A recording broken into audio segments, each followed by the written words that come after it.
안녕하십니까. 광주 전남권 뉴스입니다. 자신의 가족이 이른바 검은 돈으로 호화롭게 생활하고 있다고 폭로한 고 전두환 씨의 손자 전우원 씨가 내일 입국합니다. 광주에 와서 5.18 유족 등 피해자들에게 사과하겠다고 했는데요. 5.18 기념재단 측은 전혀 연락받지 못한 일방적 통보라고 밝혔습니다. 김혜정 기자의 보도입니다. 고 전두환 씨 손자 전우원 씨가 SNS를 통해 내일 입국하겠다고 밝혔습니다. 이를 입증하기 위해 미국 뉴욕을 출발해 인천공항으로 향하는 비행기표 예매 내역을 공개했습니다. 3월 27일 전까지 이제 한국 가는 티켓팅을 다 준비를 해서 한국에 들어갈 계획입니다. 이어 전 씨는 인천공항 도착 이후 이 정부기관에 의해 안 잡혀 들어간다면 바로 광주로 가 5.18 민주화운동 유족과 이 사건으로 피해를 본 모든 분께 사과드리고 싶다고 게재했습니다. 또 기념재단에 3만 달러 이상을 기부하겠다는 내용의 이메일을 보냈다고 덧붙였습니다. 3만 달러에서 3만 5천 달러 사이를 제가 그 5.18 재단에 기부를 하려고 이메일도 다 드렸는데 그 주말이라 답장이 없으시더라고요. 그래서 제가 아직 정보가 부족해서 못 드리고 있는 상태고. 이에 대해 성급하고 충동적인 사과에 대한 비판과 우려의 게시글이 잇따르자 몇 시간 뒤 이에 대한 사과글을 다시 게재하기도 했습니다. 5.18 기념재단 측은 현재까지 어떠한 연락도 받지 못한 상태고 언론을 통해 해당 내용을 접했다면서 진상조사가 수반되지 않은 사과는 또 다른 피해가 될 수 있다고 전했습니다. KBS 뉴스 김혜정입니다.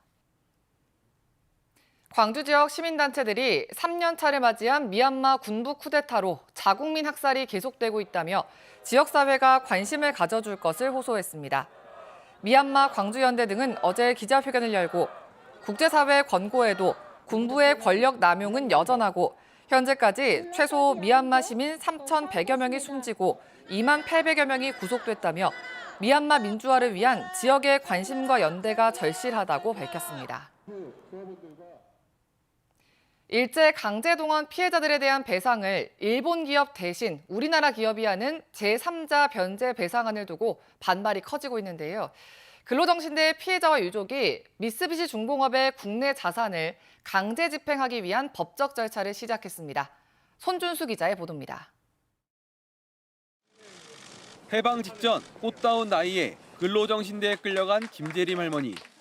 중고에 살던 이 생활에 가야 되지 않을까. 공부시켜준다. 배부르게 다 먹여준다. 이 꼬임에 넘어가지고 우리가 속았습니다. 김 할머니를 포함해 근로정신대 피해자와 유족 등 4명은 미쓰비시 중공업을 상대로 위자료 청구 소송을 제기해 1심과 2심 모두 승소했습니다. 4년 전 사건이 대법원으로 넘어갔지만 재판과 함께 배상금 지급도 지연되고 있는 상황. 최근 피해자와 유족이 법원에 미쓰비시 중공업이 보유한 특허권을 압류해 현금화해달라는 가집행을 신청했습니다. 가집행은 판결이 늦어지면서 발생하는 재판 승소자의 불이익을 면하게 하는 제도로 압류 대상에 대한 강제 집행이 이뤄집니다. 압류 대상은 원고 1명당 특허권 1건씩 모두 4건으로 1심에서 선고한 배상액과 지연 이자를 합쳐 6억 8천여만 원입니다.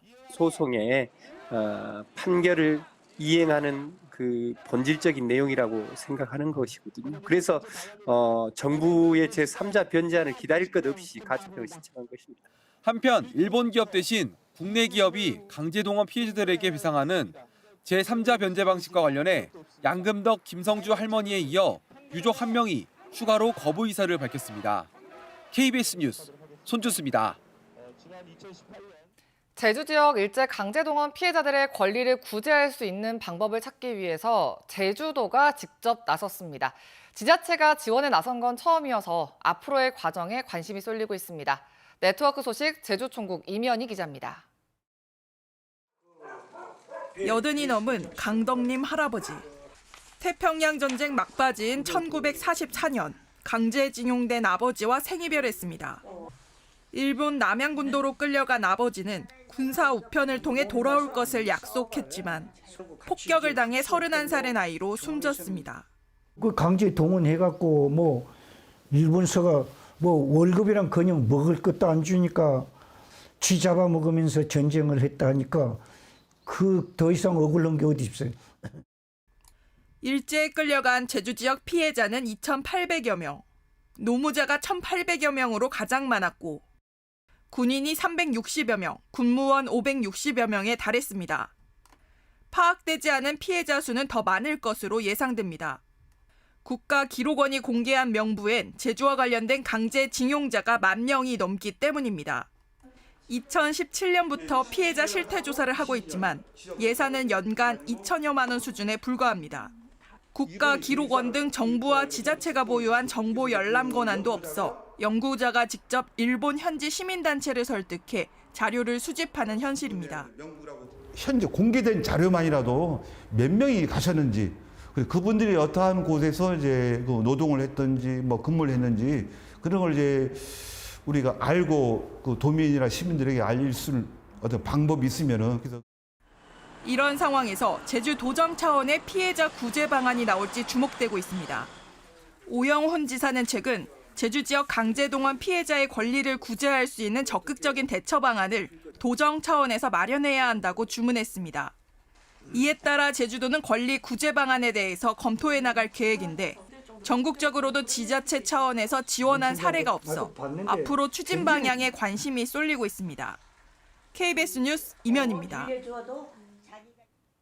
5.18 민주화운동 피해자들의 생활 실태를 파악하기 위한 5.18 민주화운동 보상법 개정안이 국회에 발의됐습니다. 더불어민주당 조호섭 의원은 5.18 당시 피해자들의 사회 경제적 실태 조사를 강화하기 위해 5.18 민주화운동 보상법 개정안을 국회에 발의했다고 밝혔습니다.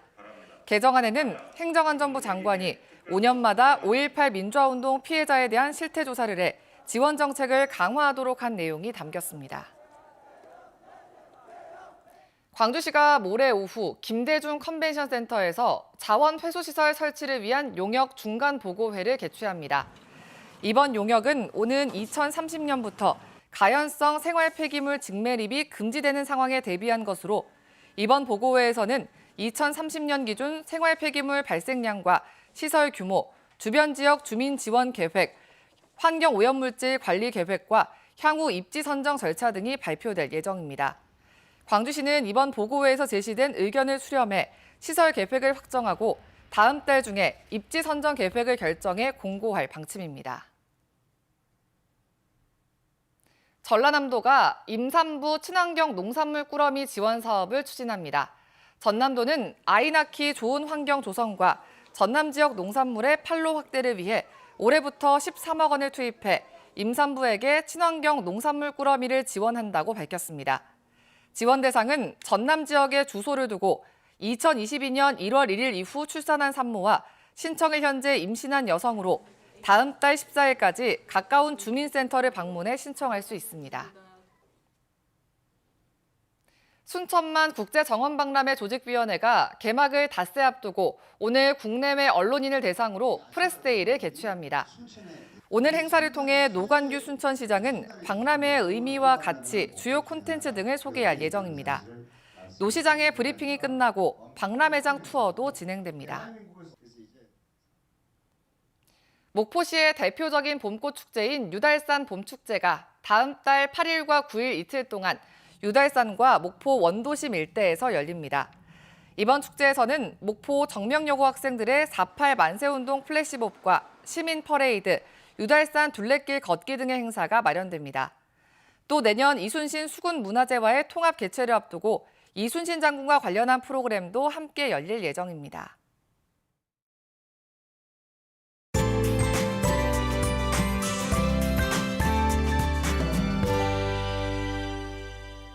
오늘 아침 반짝 추위가 찾아왔습니다. 평년과 비슷한 수준이지만 어제에 비해서는 1도에서 많게는 8도가량이나 낮게 시작하고 있는데요. 광주가 3도, 담양이 영하 1.3도, 장성이 영하 0.8도까지 떨어졌습니다. 내일 아침까지는 예년 이맘때 기온 보이다가 내일 낮부터 기온이 점차 오르겠고요. 모레는 다시 20도 안팎까지 올라 포근해지겠습니다. 당분간 일교차가 크게 벌어지는 만큼 환절기 감기 조심하셔야겠습니다. 오늘 하늘은 대체로 맑겠고요. 미세먼지 농도도 보통 수준으로 공기질 무난하겠습니다. 하지만 맑은 날이 지속되면서 대기가 다시 건조해지겠습니다. 불씨 관리 잘 하셔야겠습니다. 지역별 기온 살펴보겠습니다. 아침 기온 담양 영하 1도, 화순 0도 안팎으로 쌀쌀하게 시작하고 있고요. 한낮 기온은 영광이 13도로 예년 이맘때 봄 날씨가 예상됩니다. 여수와 고흥, 순천의 한낮 기온 16도로 어제와 비슷하거나 최대 3도가량 낮겠습니다. 목포의 한낮 기온 12도, 강진과 완도 16도까지 오르겠고요. 신안을 비롯한 도서 지역은 11도에서 12도가 예상됩니다. 바다의 물결은 전해상에서 비교적 잔잔하겠습니다. 당분간 대체로 맑은 가운데 점차 포근해지겠습니다. 날씨였습니다. 3월 27일 뉴스광장 마칩니다. 시청해주신 여러분 고맙습니다.